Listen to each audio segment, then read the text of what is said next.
सबसे पहले हम ये देखेंगे कि एक पत्र लिखने में हमको कितने इम्पोर्टेंट पार्ट्स होते हैं। तो फर्स्ट पार्ट जो होता है वो ये वाला पार्ट होता है, जो कि आप किसको ये पत्र भेज रहे हैं उसके लिए लिखना होता है। और फिर नेक्स्ट पार्ट होता है विषय, कि क्या विषय है उस पत्र का। और फिर उसके बाद एक और पार्ट होता है जिसमें आप पत्र का पूरा इंट्रोडक्शन और विवरण और सारी चीजें लिखते हैं। और लास्ट पार्ट होता है ये पार्ट जिसमें आप अपना खुद का एड्रेस और खुद का नाम यहाँ पे दिखाते हैं।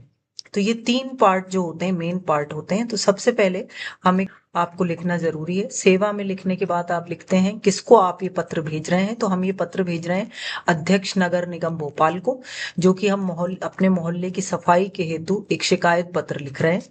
और फिर उसके बाद विषय लिखेंगे कि अपने मोहल्ले में गंदगी की सफाई हेतु प्रार्थना पत्र। इसके लिए हम प्रार्थना पत्र लिख रहे हैं कि हमको जो हमारे मोहल्ले में गंदगी है उसकी सफाई करवानी है। नेक्स्ट है महोदय, मैं इस पत्र के माध्यम से आपका ध्यान वार्ड क्रमांक 62 में फैली हुई अत्यधिक गंदगी और अव्यवस्था की ओर आकर्षित करना चाहता हूं। पिछले 10 से 15 दिनों से हमारे क्षेत्र में सफाई कर्मचारी नहीं आ रहे हैं। सड़कों के किनारे और नालियों के पास कूड़े के ढेर जमा हो गए हैं, जिससे पूरे मोहल्ले में असहनीय दुर्गंध फैल रही है।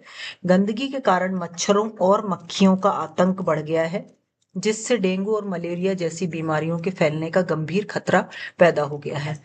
तो ये हमको यहाँ पे लिखना है जो भी हमारा विषय है पूरा, कि हम क्या लिखना चाहते हैं। फिर स्थानीय निवासियों द्वारा बार बार अनुरोध करने के बावजूद इस ओर कोई ध्यान नहीं दिया गया है।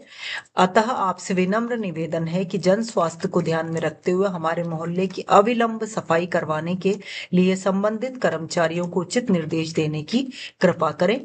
हम आशा करते हैं कि आप इस समस्या का शीघ्र समाधान करेंगे। और लास्ट में हम उनसे निवेदन करते हैं कि हमको क्या अपना कार्य करवाना है और इसको फिर किस तरीके से शीघ्र आप करवाएंगे। फिर धन्यवाद के बाद हम भवदीय और अपना नाम और पता और कॉलोनी एंड सिटी और फिर दिनांक, इस तरीके से हम ये पत्र को लिखते हैं, जो कि एक प्रकार का शिकायत पत्र है, जो हमको शिकायत लिखनी है नगर निगम भोपाल को, अध्यक्ष नगर निगम भोपाल को। तो इसमें तीन मेन पार्ट हैं। एक तो ये सबसे ऊपर जिसमें आप किसको ये पत्र भेजना चाह रहे हैं उसका बारे में लिखेंगे। फिर आप विषय लिखेंगे। फिर आप उस पत्र में क्या लिखना है वो लिखेंगे। और फिर लास्ट में अपना खुद का एड्रेस लिखेंगे। ये सब लेफ्ट हैंड साइड में ही आपको लिखना है, लेफ्ट अलाइनमेंट में ही लिखना है। तो इस प्रकार से आप ये पत्र भेजेंगे, जो कि एक शिकायत पत्र है।